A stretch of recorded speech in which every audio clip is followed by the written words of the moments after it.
बिस्मिल्लाहिर्रहमानिर्रहीम। सर जी, कल मैंने आपको एनेक्जर बी और एनेक्जर सी करवा दिया था। आज बुनियादी तौर पे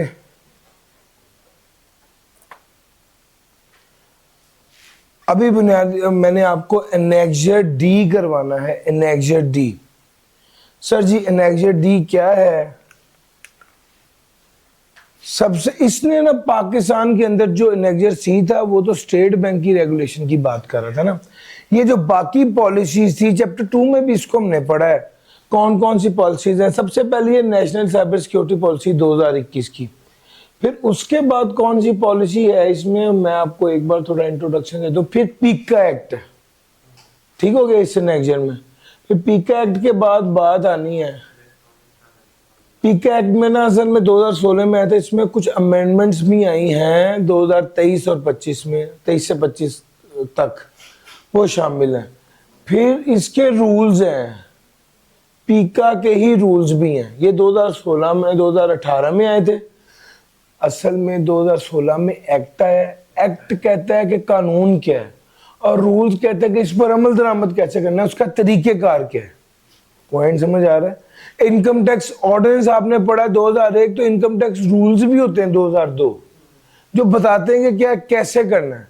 सेल्स टैक्स एक्ट भी होता है, तो फिर सेल्स टैक्स के रूल्स भी होते हैं। इसी तरह ही ये पीका के रूल्स थे जो कि पैकी के नाम से या पीकी के नाम से जो है वो उसको लिखा जाता है या बताया जाता है।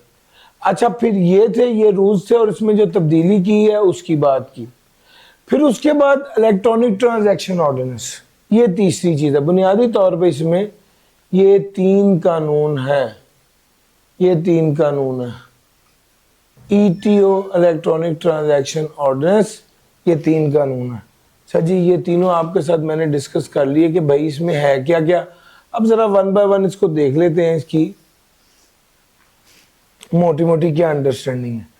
अच्छा जी, सबसे पहले आ गया national cyber security policy NCSP 2021। अगर मैं इंट्रोडक्शन की बात करूं तो the national cyber security policy 2021 issued by the minister of IT and telecom, MOITT, ministry of IT, information technology and telecommunication है।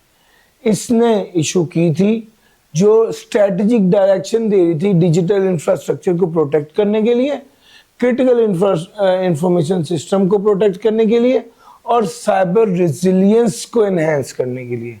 साइबर रेजिलियंस का मतलब क्या है? यानी आपका इदारा, आपका सिस्टम एक्टिव रहे, किसी वायरस की वजह से आपका बिजनेस कंटिन्यू रहे, आपके ऑपरेशन चलते रहे, किसी वायरस या किसी अटैक की वजह से वो रुक ना जाए। बेसिकली रेजिलियंस का लफ्ज थोड़ा मैं आपके साथ डिस्कस करना चाह रहा हूँ, बार बार ये लफ्ज IT में है। रेजिलियंस का मतलब होता है इस्तकामत दिखाना। मिसाल के तौर पे अब बहुत ज्यादा ठंड पड़ रही है, कुछ बच्चे जो हैं वो रेजिलियंट हैं कि इस ठंड के बावजूद हर रोज क्लास लेने आ रहे हैं, रेगुलर रह रहे हैं। सर, यही कामयाबी होती है सर। इसलिए साइबर रेजिलियंस का मतलब है कि आपकी वेबसाइट चलती रहे, आपका सिस्टम और आपका बिजनेस कंटिन्यू रहे। इसको कहते हैं साइबर रेजिलियंस। सर, ऑब्जेक्टिव्स की अगर मैं बात करूं तो cyber governance framework, establish a coordinated structure for cyber national cyber defence. पहला तो ये कि भाईजान इसका पूरा गवर्नेंस फ्रेमवर्क होना चाहिए। दूसरा है कि किस तरह क्रिटिकल इंफॉर्मेशन इंफ्रास्ट्रक्चर को आपने प्रोटेक्ट करना है। फिर तीसरा एश्योरेंस स्टैंडर्ड होनी चाहिए कि किस तरह इसको चेक करना है या ऑडिट करना है। फिर चौथा प्राइवेट पब्लिक पार्टनरशिप होनी चाहिए। इस चीज को इनकरेज करने के लिए सिर्फ प्राइवेट नहीं बल्कि पब्लिक सेक्टर इन्वॉल्व हो।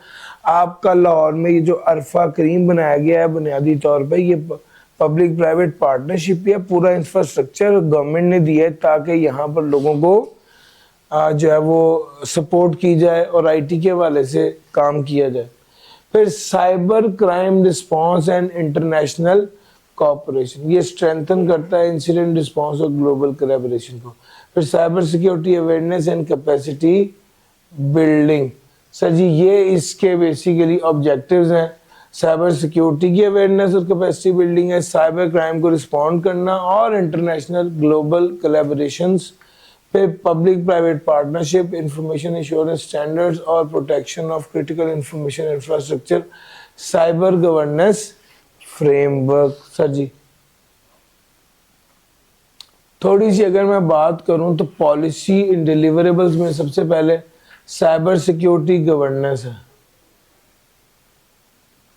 साइबर सिक्योरिटी गवर्नेंस का मतलब है कि आपके जो साइबर सिक्योरिटी है, जो आईटी, जो इंटरनेट, जो नेटवर्क के हवाले से सिक्योरिटी की बात कर रहे हैं, इसको कोई गवर्न कर रहा हो, कोई इसको चला रहा होना चाहिए मुल्की लेवल पर। National cyber security policy basically सबसे पहला काम ये करता है कि साइबर गवर्नेंस पॉलिसी कमेटी तश्कील दी जाती है जो फॉर्मुलेट करती है पॉलिसी को, ओवरसी करती है इम्प्लीमेंटेशन को और इंश्योर करती है कोऑर्डिनेशन अक्रॉस सेक्टर्स। अच्छा, इस पॉलिसी में 3 लेवल्स या 3 टीयर्स हैं। पहला national level, central cyber security authority, जिसको उसने फिर आगे 2 हिस्सों में कहा। एक NCERT है, national incident response and international coordination के लिए, और एक नेशनल SOC है जो रियल टाइम मॉनिटरिंग और थ्रेट रिस्पांस के लिए।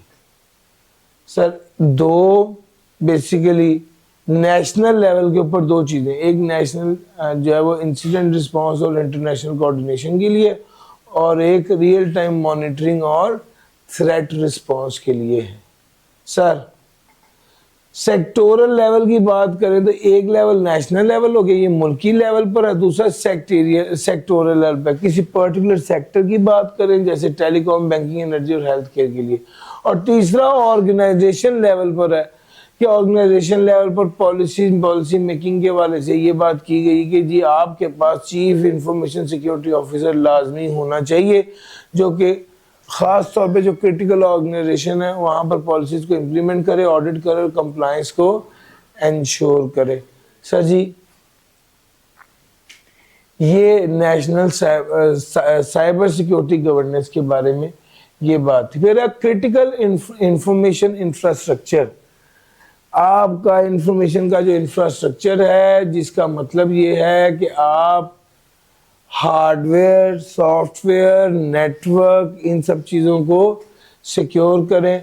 उसके लिए सबसे पहला स्टेप ये कि ISO 27001 कल पढ़ा दिया था sir, and the NIST security framework, इसको फॉलो किया जाए, रिस्क को असेस करें और रिस्पॉन्ड करें। इंसिडेंट अगर कुछ हो जाए तो उसको रिस्पॉन्स करने की प्लानिंग होनी चाहिए। Data localization and encryption to safeguard sensitive and critical information from unauthorized access. To safeguard sensitive and critical information from unauthorized access. Active defense measures. Active defense measures में क्या है? To strengthen national cyber defense, the policy include DNS filtering to block malicious domain, prevent malware and phishing. Phishing prevention on public network through awareness program and technical controls. Sir international collaboration. Sir जी आपने defence mayor किया है, अपने system को defend करने के लिए क्या मेजर्स लिए हैं? Sir block malicious domain and prevent malware and fishing. Fishing prevention के लिए बेसिकली अवेयरनेस प्रोग्राम होता है, लोगों को अवेयरनेस दी जाती है। और अगला आ गया international collaboration, share intelligence, best practices and combat cyber crime effectively. Sir जी ये 3 बातें इसने लिखी, मैंने जो इसको समराइज किया है, इसका जो क्रक्स निकाला है उसमें मेजर सारी बातें डाल दी हैं। आप प्लीज एक बार इसको देखें। मैंने आपका जो नेशनल साइबर सिक्योरिटी की पॉलिसी के हवाले से था एनेक्जर, इसको मैंने कवर कर दिया है नेशनल साइबर सिक्योरिटी पॉलिसी 2021। एक बार इसको देख लीजिए। अच्छा, इसमें एक दो चीजें आपको मजीद बता दूं। एक तो ये एनसर्ट और एन एस ओ सी, ये तो आपको ऑलरेडी, अब जब हमने लास्ट लेक्चर दिया है चैप्टर 15 का, उसमें लास्ट में यही चीजें थी। सर्ट से क्या बनता है भला?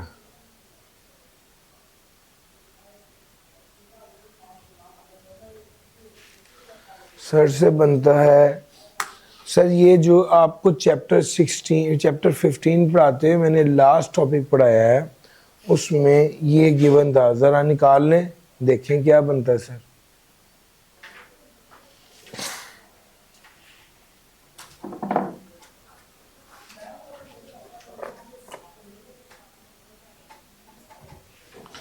कंप्यूटराइज्ड या कंप्यूटर है बेसिकली इमरजेंसी रिस्पांस टीम। और एसओसी क्या बनता है?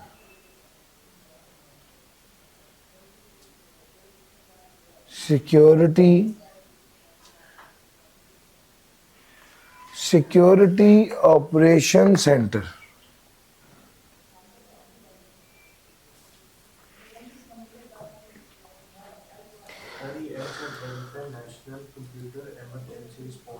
Response team. और जो एसओसी वो बनता है नेशनल सिक्योरिटी ऑपरेशंस सेंटर। यही सर मैंने लिख दिया यहाँ।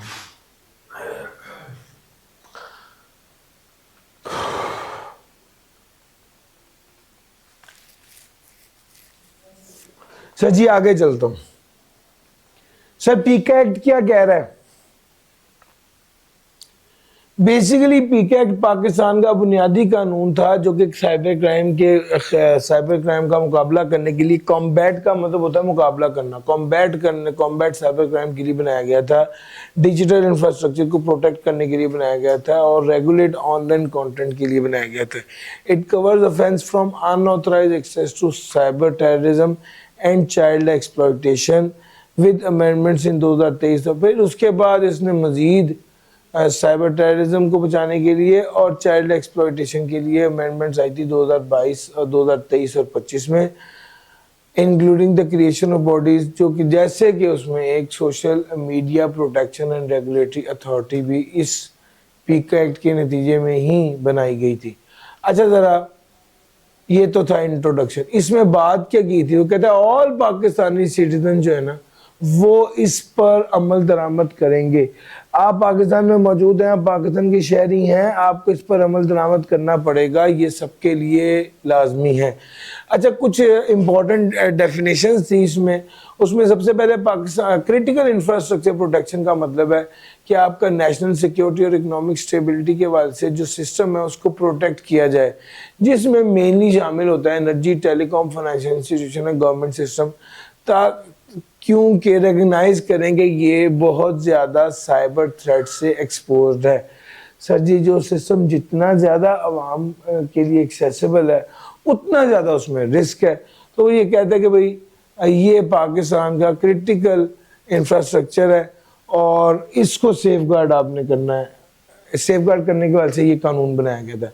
साइबर टेररिज्म से मुराद है use of digital system to incite violence, spread fear, disrupt state function और damage critical infrastructure with strict penalty. Sir जी बड़ी अहम बात है। सर जी कोई भी बंदा हवाई फायर कर देता है, फेसबुक पे चढ़ाता है कि जनाब मैं बहुत बड़ा डॉन हूँ, मैं बदमाश हूँ, या कोई बंदा जो है वो फलाना खोखर तो फलाना राना उसके साथ तस्वीरें खिंचवाता है और कहता है कि जनाब मैं तो, मेरे तो बड़े ताल्लुकात हैं। आपको मैं बताऊं, जितनी भी ये वीडियोस वायरल होती हैं, ये अचानक कुछ भी नहीं बना होता सर। अगर एक बंदे ने दूसरे को इतना मारा है कि उसकी टांगें टूट गई हैं, तो ये वाली वीडियो वायरल हो गई, तो बुनियादी तौर पे ऐसा नहीं कि ये खुद से वायरल हो गई होती हैं। इसको बाकायदा सोशल मीडिया पे डाला जाता है और इंटेंशन के साथ इसको वायरल किया जाता है ताकि लोगों पर एक धाक बिठाई जाए। अब मुसीबत यह है कि जब गवर्नमेंट होती है तो गवर्नमेंट को ये कैसे बर्दाश्त है कि भाई फलां बंदा जो है वो रूल कर रहा है और वो सब लोगों को तहस नहस कर रहा है, सब लोगों को मार रहा है, कोई उसे पूछने वाला नहीं। उससे गवर्नमेंट की चैलेंज होती है। गवर्नमेंट का अपना इख्तियार क्या है फिर मुल्क के ऊपर? अगर कोई भी बंदा किसी को मार के, किसी को गोलियां मार के फेसबुक पे लगा देता कि मैं पहलवान हूं, ऐसी की तैसी, जो आएगा मार देंगे, ये बेसिकली साइबर टेररिज्म। यार मेरा पॉइंट समझ आ रहा है? आप सोशल मीडिया पे फायर निकालें और सोशल मीडिया पर वो वीडियो चढ़ा दें, अगले दिन पुलिस आपको आगे पकड़ लेगी। ये कैसे मुमकिन हुआ है? बेसिकली इस कानून पीका एक्ट के तहत ऐसा हो। इस पीका एक्ट के तहत वो क्या कर रहा था? वो डिजिटल सिस्टम को यूज कर कर टेररिज्म, खौफ-ए-राज की सिचुएशन बना रहा था, वायलेंस इनसाइड कर रही है। कोई भी ऐसी चीज जिसकी वजह से आपको तशद्दुद, कोई मारपीट है, वो जिसको भी किया गया है, एक तो वायलेंस के हवाले से पॉलिसी खुद फेसबुक की भी है, फिर आप खुद धड़ाधड़ फेसबुक ग्रुप्स में शेयर कर रहे हैं कि हमने उसको मार दिया, उसकी टांगे तोड़ दी। सर नहीं कर सकते। सर जी आप एक बंदा जो है वो कहते हैं इमरान खान के साथ है, वो आप जाके नेशनल बैंक को जला देते, या वो जाके किसी कुछ सरकारी इदारे पर हमला कर देते, या जो क्रिटिकल इंफ्रास्ट्रक्चर है उसको डैमेज करता है। ये जितने लोग इन्होंने ये 9 मई का जो वाकया हुआ है, वीडियो से तो पकड़े गए हैं, और जो वीडियो वो फखर से लगा रहे थे कि हम ये कर रहे हैं, उसी से ही उन्होंने उसको पकड़ ली। तो सर समझ आ रही है? जो जो वीडियो में आया उन्होंने उस किसी को नहीं छोड़ा। तो बुनियादी तौर पे वो क्या है? वो साइबर टेररिज्म ही तो था। अनलॉफुल कंटेंट, कोई ऐसा कंटेंट जो कि हेट स्पीच हो, मिस इन्फॉर्मेशन फैला रहा हो, चाइल्ड एक्सप्लॉयटेशन कर रहा हो, या रिमूवल या पिनलाइजिंग ऑफेंडर्स, मैंडेटिंग इट्स रिमूवल और पिनलाइजिंग ऑफेंडर, जिसकी वजह से आपको लगे कि यार जिसने ये कंटेंट बनाया है उसको सजा भी मिलनी चाहिए और उसे रिमूव भी करना चाहिए। सर अभी यहां पर दीनी तौर पे गलत बातें की जाती, कोई भी मिस इन्फॉर्मेशन फैला रहे हैं, या हेट स्पीच दे रहे हैं, या चाइल्ड एक्सप्लॉयटेशन है, बच्चे को एक वीडियो बनाई है, बच्चे को जो है वो 100 डंडे मार दिए, उसके हाथ सारे नीले हो गए, और ये वीडियो जो है वो सारे ग्रुप में भेज रहे हैं ताकि और बच्चे भी सबक सीखें। सर चाइल्ड एक्सप्लॉयटेशन जो है, या उसके साथ इसके अलावा कोई ज्यादती की है। सर कोई भी ऐसी वीडियो जो जिससे ब्लैकमेल किया जाता है किसी दूसरे को, वो सारी चीजें जो है वो अब आपको पाकिस्तान का कानून जो है वो तहफ़्फ़ुज़ फराहम करता है, और ये पीके एक्ट असल में इसीलिए बना। पीका establishing a strong institutional and judicial framework to investigate, prosecute and judge cybercrime। Basically investigate करते हैं, प्रोसिक्यूट करते हैं, जज करते हैं साइबर क्राइम को, और इंश्योर करते हैं effective enforcement of cyber security laws. बुनियादी तौर पे ये जो डकी भाई वाला वाकया हुआ है, उन्होंने देखा ही ये है कि यार आप इसको न्यूट्रली देखें। एक कौम है, एक कम्युनिटी है जो कह रही कि ये डकी जो है इसने हमारा माशरा खराब कर दिया, हमारे बच्चे इसको आइडलाइज करते हैं, हालांकि ये एक बोंडा सा बंदा है, ना को बहुत पढ़ा लिखा आदमी है, और इसको हमें इबरत का निशान बनाना चाहिए। सर जी एक पहलू ये है कि आप एक बार देखें कि इसने किस लॉ की वायलेशन की है। जब इसको बेल हुई है, या जब इसका केस देखा गया है, उससे पहले तो कुछ लोगों ने इसको पकड़ के इसको मारा पीटा सब किया कि जो तुम्हारे किसके साथ ताल्लुकात है। उन्होंने कहा भाई मैं एक सिंपल कंटेंट क्रिएटर हूं और मैं काम कर रहा हूं अपना, मैं वीडियो बनाता हूं, लोग मेरी वीडियोस देखते हैं, इसकी वजह से मुझे डॉलर आते हैं, बस मेरी जिंदगी चल रही है। अब जब उसका कंटेंट देखें तो कहीं कोई ऐसी चीज है ही नहीं। यार मेरा पॉइंट समझ आ रहा है? सर यहां पर बेसिकली पीका जो है वो स्ट्रॉन्ग इंस्टीट्यूशन या जुडिशियल फ्रेमवर्क एस्टैब्लिश करता है ताकि इन्वेस्टिगेट किया जाए, प्रोसिक्यूट किया जाए, जज किया जाए, एडजुडिकेट किया जाए, डिसाइड किया जाए कि ये साइबर क्राइम है या नहीं है, और फिर जो कानून है उसको लागू किया जाए, उस पर अमल दरामद कराया जाए। रेगुलेटरी अथॉरिटी में एक सबसे मेजर अथॉरिटी है SMPRA, सोशल मीडिया प्लेटफॉर्म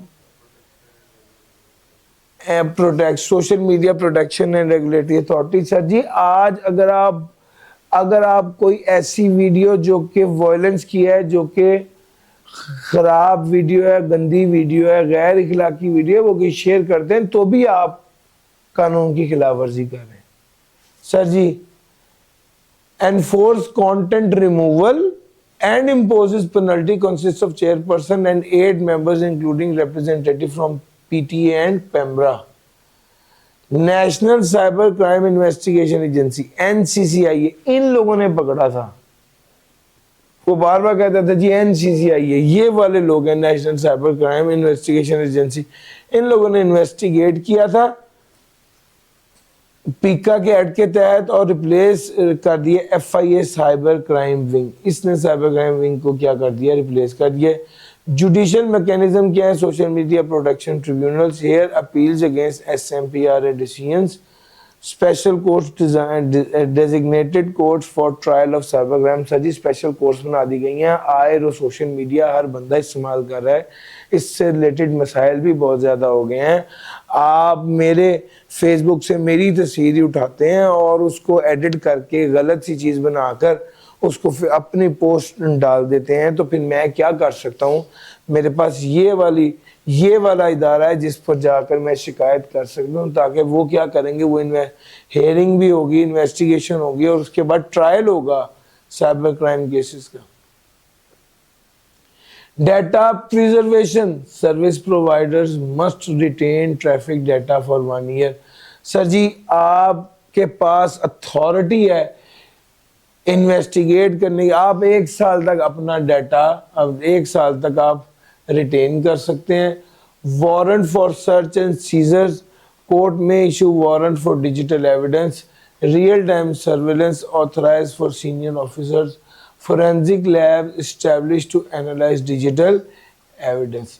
अगर मैं सेफगार्ड्स की बात करूं तो victim protection, in camera trials for minor and witness protection, service provider liability limits unless proven complicit और international cooperation request handled via mutual legal assistance. Sir, ये basically PECA act है और ये इसकी थीम है, और हमारे पास आज के दौर में ये एक कानून है जिसके तहत हम डिजिटल साइबर क्राइम से के खिलाफ कोई कार्रवाई करा सकते हैं। सर जी, 2023 में इसको मजीद 2023 और 25 में इसमें अमेंडमेंट की गई है। कौन कौन सी 23 से 25 तक अमेंडमेंट की गई है?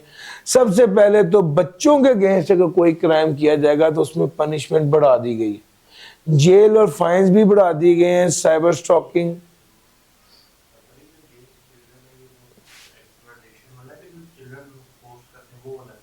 नहीं सर, चिल्ड्रन पोस्ट करने पर तो मसला नहीं है ना, कोई भी उसके साथ ज्यादती भी है उसके हवाले से बात कर रहे हैं। New offences introduced, cyber bullying क्या है?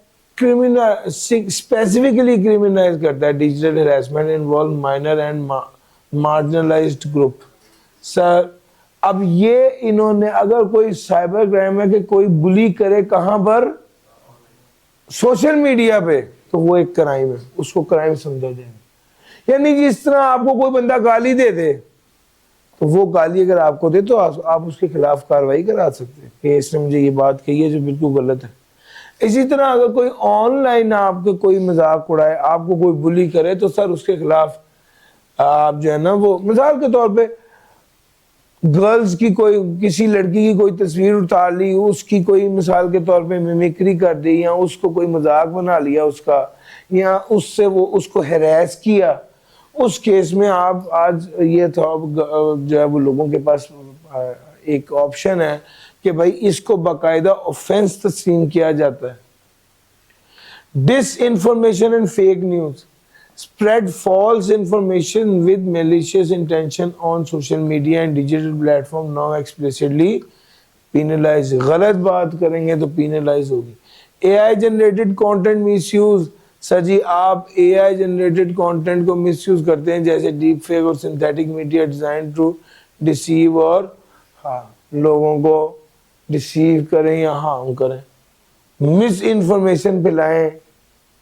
एक बंदा खुद ही जबरदस्ती से कहते कि सर अली इमरान ने पढ़ाना छोड़ दिया, मेरी तस्वीर भी लगा दे और ये बात भी कह दें या ये ऐसे वीडियो जनरेट कर दे कि जी मैं अब कल से नहीं पढ़ाऊंगा। सर इसके खिलाफ बाकायदा कानूनी कार्रवाई हो सकती वैसी वीडियो हो रहा है जिसमें कोई टीम के वाले से ऐसे वीडियो, तो पहले लिखा होता है कि this video sensitive, are you sure you want to watch. Sir ये वाला जो चीज है ना, ये फेसबुक का कंट्रोल है। हम जो बात कर रहे हैं वो पाकिस्तानी गवर्नमेंट ने ये जो कानून बनाया इसकी बात करें, ठीक है। अब आप जब व्हाट्सएप ग्रुप्स में डालते हैं तो ये भी सोशल मीडिया है, उसने तो नहीं लिखना कि भाई क्या वीडियो हो, तो जो भी वीडियो होगी वो शेयर कर दे। पॉइंट समझ आ रहा है ये बात?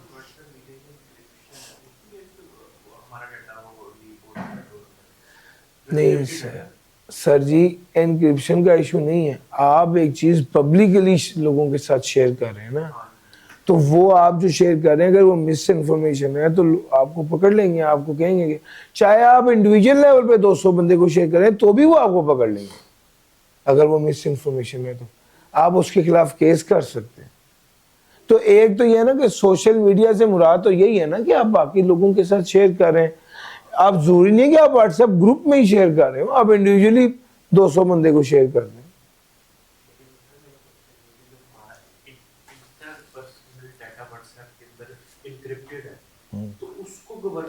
गवर्नमेंट को कैसे पता चला? गवर्नमेंट को उस बंदे ने बताया जिसकी इंफॉर्मेशन लीक हुई है, उसने शिकायत की है तो पता चला।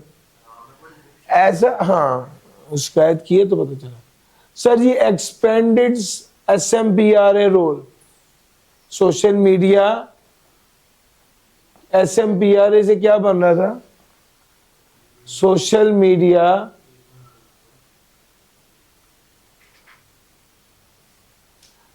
Media protection and regulatory authority. अच्छा जी, फिर एक्सपेंडेड रोल क्या है? ये प्लेटफॉर्म है कि कंटेंट को रिमूव किया जाए 24 घंटे। अगर कोई कंटेंट छाया हो गया तो उसे रिमूव किया जाए 24 घंटे के अंदर, और अर्जेंट है तो 6 घंटे के अंदर। Impose penalty on non compliant platforms और maintain a public portal for content reporting by citizen. कोई पाकिस्तान के खिलाफ या आर्मी के खिलाफ बात करता है पकड़ी जाती है ना बात। इसका मतलब है कि monitoring is there. Data protection integration, PICA is proposed to align with Pakistan Personal Data Protection Bill, ensuring proper handling of citizen data, breach notification and user जी। PICA जो है ना वो Pakistan personal data protection bill के साथ align करना है, उसको प्रपोज किया गया है। ensuring proper handling of citizen data, enhanced oversight and transparency, basically judicial oversight को increase judicial oversight of content take down and surveillance. Sir जी जुडिशियल अदालत की ओवरसाइट हो कि यार क्या मामला कैसे चल रहे हैं, कौन सी चीज ऐसी है जो नहीं होनी चाहिए। देखो असल में ये वाली बात की कौन सी इंफॉर्मेशन, यहाँ पर ना भी थोड़ा सा गैप है, ये कानून उतना वाजे नहीं है। कौन सी बात साइबर बुलिंग में आएगी और कौन सी बात नहीं आएगी वो अभी उतना क्लियरली डिफाइंड नहीं है। इसी के लिए ये आपको जजों की और अदालत की और वकीलों की जरूरत पड़ती है जो डिफाइन करेंगे कि ये साइबर बुलिंग की कैटेगरी में आता है और इसकी सजा होनी चाहिए।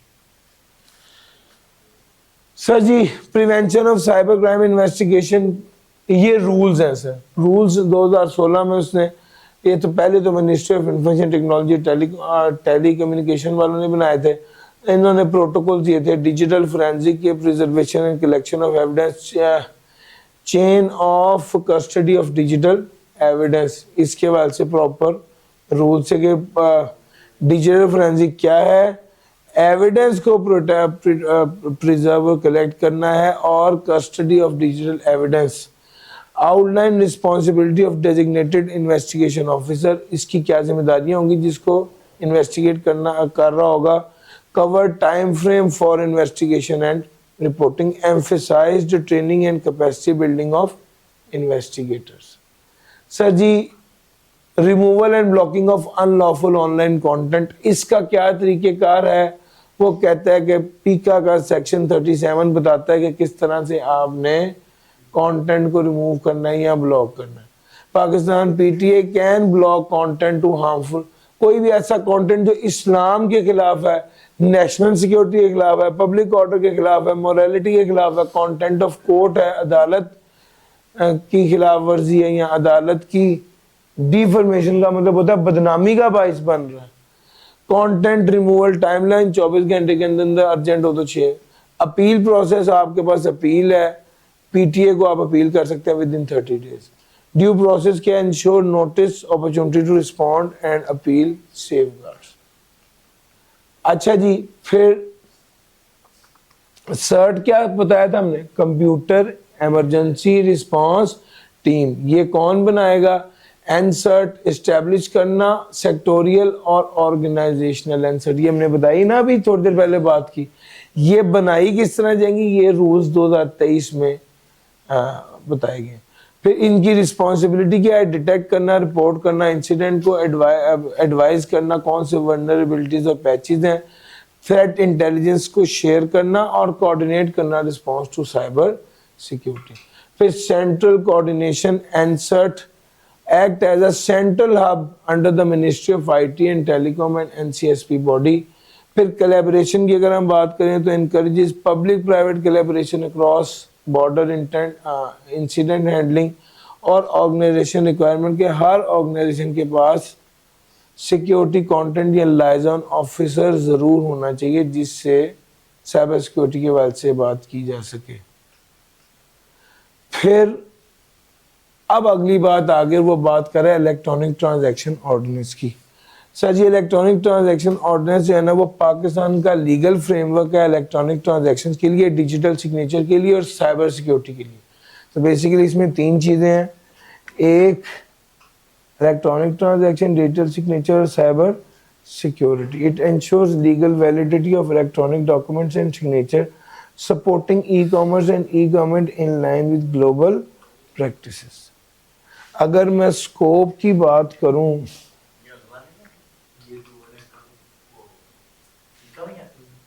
नहीं ये अगला है, ये ईटीओ है, इलेक्ट्रॉनिक ट्रांजैक्शन ऑर्डिनेंस 2002 है।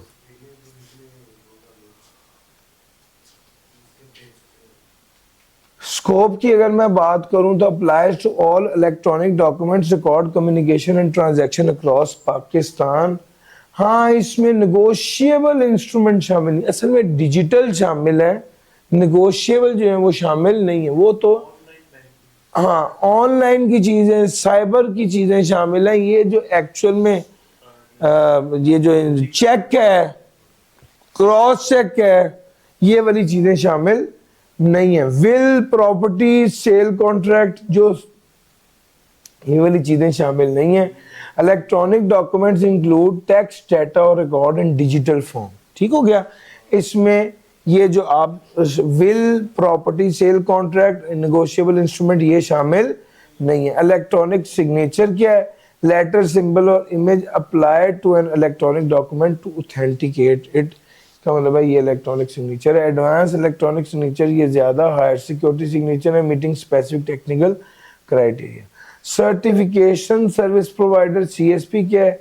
Entities issuing digital certificate to validate electronic signatures को वैलिडेट करने वाले जो इदारे हैं वो सर्टिफिकेशन सर्विस प्रोवाइडर सीएसपी कहलाते हैं। अच्छा जी, क्या ये इलेक्ट्रॉनिक डॉक्यूमेंट फिजिकल डॉक्यूमेंट के बराबर है? The answer is yes. ये इतना ही वैलिड है जितना फिजिकल वैलिड है। Electronic document deemed to be original if the integrity is reliably maintained. Sir जी, अगर ईमेल आईडी आपकी अपनी है और फोन नंबर आपका रजिस्टर्ड है और आप अपने सारे कवाइफ, अपना नाम, फादर का नाम, अकाउंट नंबर, मदर का नाम, ये सारा बता रहे हैं, तो इसका मतलब है कि आपने आइडेंटिटी अपनी वेरीफाई करवा दी है और आप वही हैं जिसने अकाउंट खुलाया हुआ। यार मेरा पॉइंट समझ आ रहा है? आप फोन पे किस तरह से अपना कार्ड ब्लॉक करा सकते हैं? उसे कैसे पता चलेगा कि ये अली इमरानी है?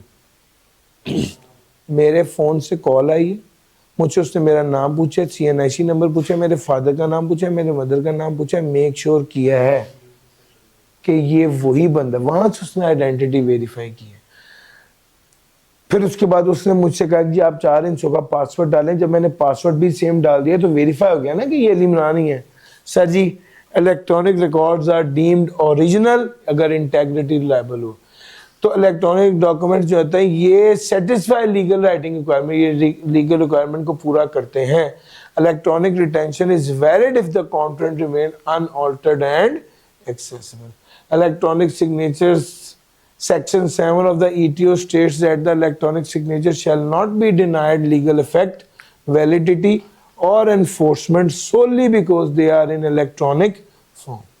This provision puts digital signature on par with handwritten signature or physical seal under the law, enabling individual and organization to enter into legally binding electronic contract, sign digital documents for financial transaction, tax filing और regulatory submission।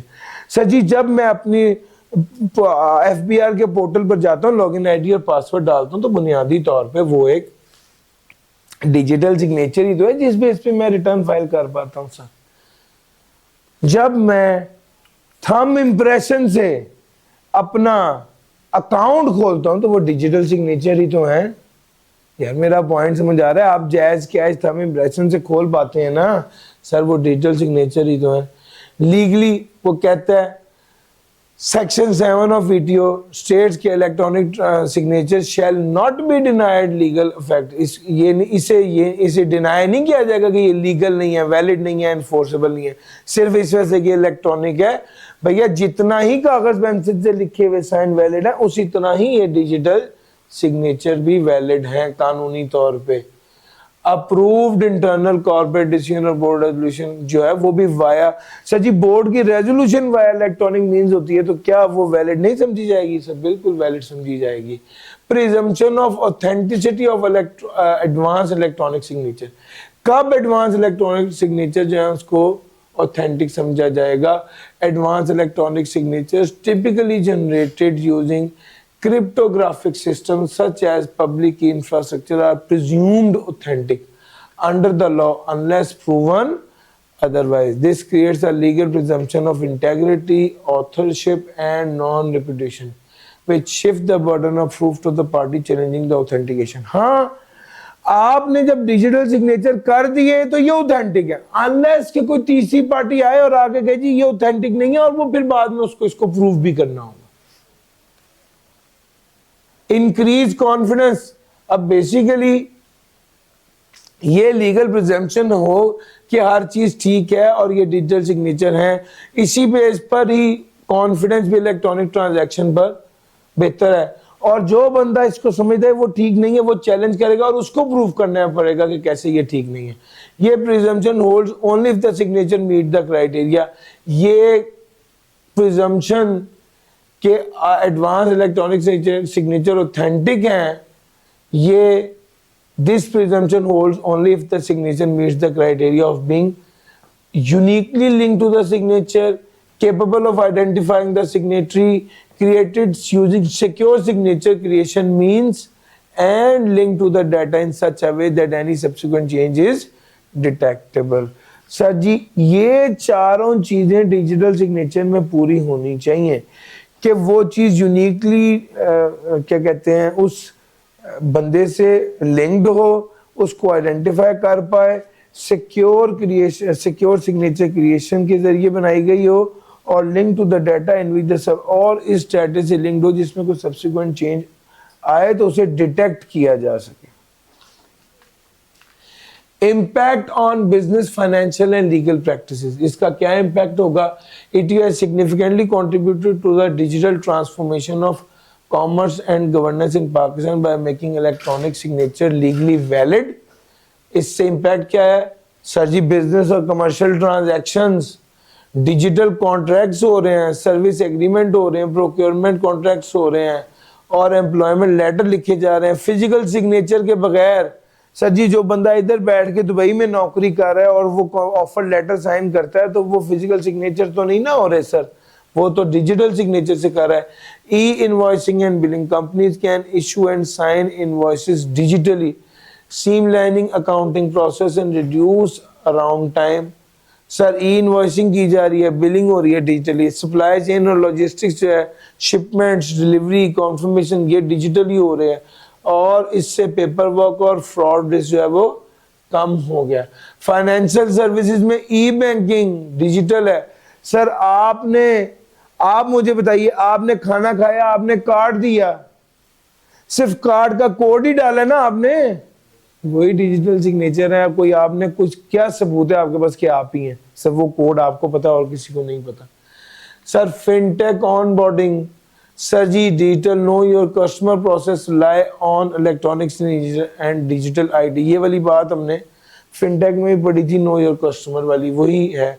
Stock exchange और mutual fund में digital signature को use किया जा रहा है। Basically इनमें हम इन्वेस्ट करने के लिए, ऑर्डर करने के लिए, रिडेम्पशन के लिए आप इलेक्ट्रॉनिकली सिक्योर हो जाता है सिग्नेचर, डिजिटल सिग्नेचर के जरिए। Sir government and regulatory filing में आप देखिए एफबीआर और एससीसीबी की सारी फाइलिंग जो है रिटर्न इनकम टैक्स, ये डिजिटल सिग्नेचर के जरिए हो रही है और कंप्लायंस डिजिटल सिग्नेचर के जरिए हो रही है। ईसीपी और नादरा सर इलेक्शंस जो हैं and identity verification process are increasingly digitalized, improving transparency and sir court की एविडेंस और litigation, court under Qanun Shahadat order digital document signed electronically are admissible in court अगर ऑथेंटिकेशन कैन बी डेमोन्स्ट्रेटेड और no document shall be denied legal effect solely because it is electronic form, thus enhancing the trust। Sir अदालत और कानून कहता है जब digital document को deny नहीं किया जाएगा अनलेस कि साबित हो जाएगा ये इसमें कहीं कोई खराबी है, यानी अंडर नॉर्मल सर्कमस्टेंसेस इसकी एविडेंस को कबूल किया जाएगा। स्टैंप ड्यूटी जो है, स्टाम्प पेपर जो है, ये इस सेक्शन में फॉल नहीं करता और अटेस्टेशन ऑफ पब्लिक नोटरी जो है वो इसमें फॉल नहीं करता, यानी ट्रांजैक्शन ऑर्डिनेंस का हिस्सा नहीं है। खत्म नहीं हुआ अभी, ये क्या रह गया? एक मिनट जरा देखिएगा, पर खत्म होगी बात। ये इंस्टीट्यूशनल फ्रेमवर्क है सर जी। ओ यार ले सर, आज के लिए इतना ही करते हैं। कल मैं कोविड से पहले इंशाल्लाह ये करवा दूंगा। पहले ये क्या रह गया वैसे, ये 2 स्लाइड्स ही थी, कल कर लेंगे, भी यहाँ पे रोक देते हैं। Thank you ji, Allah Hafiz.